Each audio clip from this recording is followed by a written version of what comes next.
Welcome back to the Hawkeye Garage. I'm Joe. In this week's episode, I've got another mountain bike video for you. Next week, we'll get back to the 4x4s and off-roading themed stuff. But I wanted to bring you just a real quick, simple, cheap and easy DIY mod that you can do for your mountain bike, or really any bike for that matter, at home for really little or nothing. Stay tuned. All right, so last week I brought you guys the new Giant, well, new to me, Giant bike, and we breathed a little bit of new life into it, getting it back up and running, a little bit of maintenance. This week we are going to finish kind of the aesthetic side of that by adding a front fender, front mud guard, front mud flap, whatever you would like to call it. And yeah, then it's gonna be pretty much done aesthetically. We'll keep doing some maintenance on it to keep it up and running. But other than that, this is gonna be really, really simple. Now, these fenders are not expensive to buy. There's tons of different styles, colors, designs. But if you've watched any of my other videos, you know that I like to do things super cheap and DIY, and without any of that stuff, I probably wouldn't have a channel. So we're gonna go ahead and do that. What we are going to start with is a printout. It's kind of washed out. This is a printout of a template for a front fender. I will drop a link down below. It is the exact size as a piece of standard printer paper. So we've got that. We're gonna need some tape, some scissors, a knife, zip ties, real simple stuff. Now, what are you gonna make your fender out of? I've seen lots of videos, guys, making them out of 2-liter pop bottles, milk jugs, pretty much any thin, flexible plastic you can make work. I was in the shower the other night and I was looking at the giant thing of shampoo that I have, you know, like guys have, the giant one that we only have to buy every like 6 months because we don't have a ton of hair. Even that would have worked, I think. So, but what I've actually got is, I was at the hardware store a couple weeks ago and randomly saw these. These are just school folders. They are made out of really thin plastic. It's probably a little bit thicker than a 2-liter pop bottle. It's nice textured black. I've already made one of these actually for my blue bike over there. So far so good. They were 25 cents. Can't beat that. Then I also found on clearance was this 3-ring binder. It's even got some nice, ooh boy, I don't know if you guys are gonna be able to tell that. It's carbon fiber-esque type pattern, kind of like a diamond shaped hex pattern. Looks very cool. It's 2 or 3 times thicker than that folder, and this was $1. So I'll get 2 fenders out of this, front and back, if I want. And these are really, really simple to make. Let's hop down on the workbench and get started. Now, the exact way that you guys go about doing this obviously is gonna be up to you. Like I said, I've made one of these so far, and I kind of got a little method worked out. So that's how I'm going to do it, and that's what I'm gonna show you. First, we are going to start with our paper. Man, you really can't see that. There's a little bit better. We are going to roughly cut this shape out, but leaving about 1/2 inch all the way around. And I'll explain that later. The way that mine printed, it left a little bit of the top, or technically the front and the back of the fender, the lines were missing, but it's only because that's the edge of the paper. Pretty simple to figure out. So we've got our rough cut. Then we are going to take this 3-ring binder that I have. Oh yeah, perfect. I'm just gonna go ahead. These are the dollar scissors from Harbor Freight. They're actually pretty stout. And of course you could use a razor blade for this. The scissors worked really good on the folder for the one that I made earlier because it was quite a bit thinner. We're gonna try it with the scissors with this one as well. So, what I'm going to do is I've got some packing tape, scotch tape would work, any clear tape, really. that's not boogered up. We're gonna tape this right on to the fender with trying to cover most of it, because then it will hold the template on there really snug, and we'll be able to get a good cut tracing that template. All right, we've got that taped on already. Like I said, when I did this with the folder, I used the scissors. It worked really well. It was just nice, gentle, swooping cuts to do this. If you're gonna do it with a razor blade, you might have to kind of go back and smooth the edges. It might get a little jagged with starting and stopping. We're gonna start by trying to cut it with the scissors, and we'll see how that goes.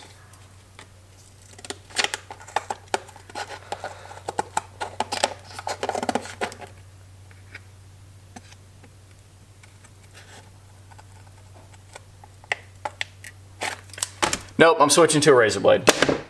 Razor blade with a fresh point, and we're just gonna go to town on this, doing the best we can, trying to cut all the way through it in one pass.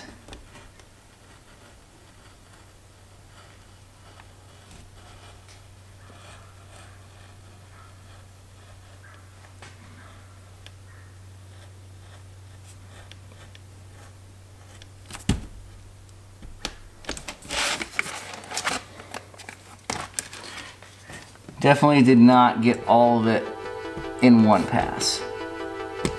But at least we're getting it scored in, and then we can take the template off and finish cutting through it on the second pass.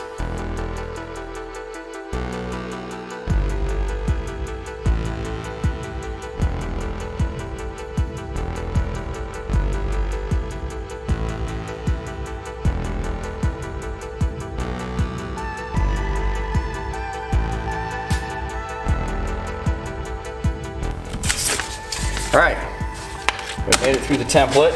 Now we can peel this off.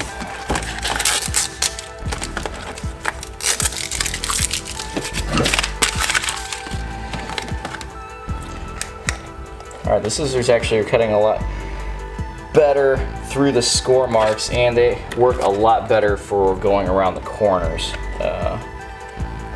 You're able to maintain a straight line a lot easier with the scissors as well.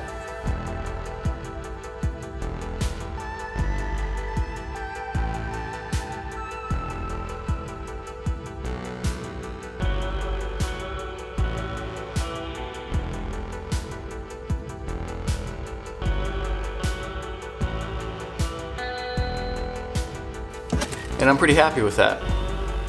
Let's test fit it on the bike. To test fit it, I've got a marker to mark where I'm going to put the holes for the zip ties. And so we're just gonna kind of bend this and slip it through there. This is kind of a one size fits most. If you wanted to, you could cut this out of cardboard first and see if you're like, oh, I want to make the trailing edge bigger, I want to make the back edge, something. Any adjustments that you want to make size-wise would be really simple. These are a 26-inch tire to give you kind of a reference. I think this is a 100 mm travel fork. So just to give you an idea, we're going to put a couple holes on either side there, and we'll just copy that on the other side, and we'll take it up on the bench and punch it out with actual punches that I have. We've got our holes marked on here with a Sharpie. Now remember, the chances of this getting mangled, messed up, torn off, and transporting the bike, mud getting on it, you knocking your bike over by mistake, or someone else knocking it over while it's sitting in the parking lot, this is gonna get messed up. So don't worry too much about super fine details and making sure everything is exact, because you're gonna have to make another one. What I'm using is, this is a punch, it's got a hole in it. I use these for a lot of random things actually, and they're not expensive. If you get them from Harbor Freight, and if you're cutting through stuff like plastic, leather, they will last quite a long time. This is a 1/4 inch hole one. I'm using standard size zip ties. You could use a screwdriver, a knife. On these cheap files, you could probably use a hole punch from your office. So we're just gonna go ahead and line this punch up, and we are gonna pop these holes through.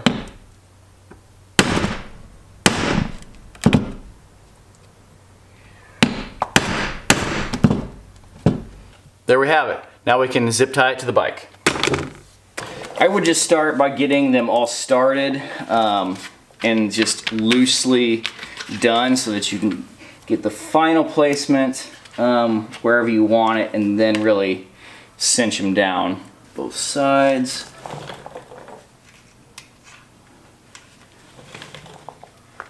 Like I was saying earlier, if you wanted to make this out of cardboard and make some modifications before your final one, I probably should have done that. I could have made these spots where it zip ties to the side of the fork a little bit wider. But like I said, also, I don't expect this thing to last super long, and we'll make another one. For these top ones, on my other bike, I did a kind of a zigzag cross, or an X. I did an X pattern with the zip ties, and it helps keep it centered a little bit better.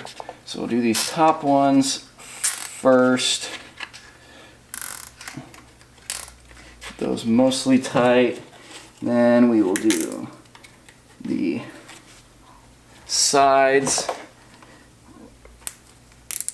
Get those tight. And there we have it.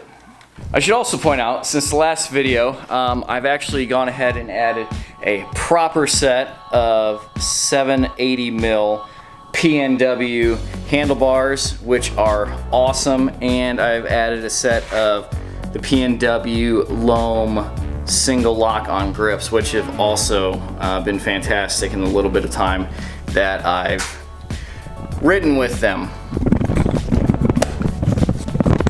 Couple smaller things, I went ahead and added a simple Bontrager aluminum bottle cage and a nice little Park Tool hand pump that does both Presta and Schrader valves.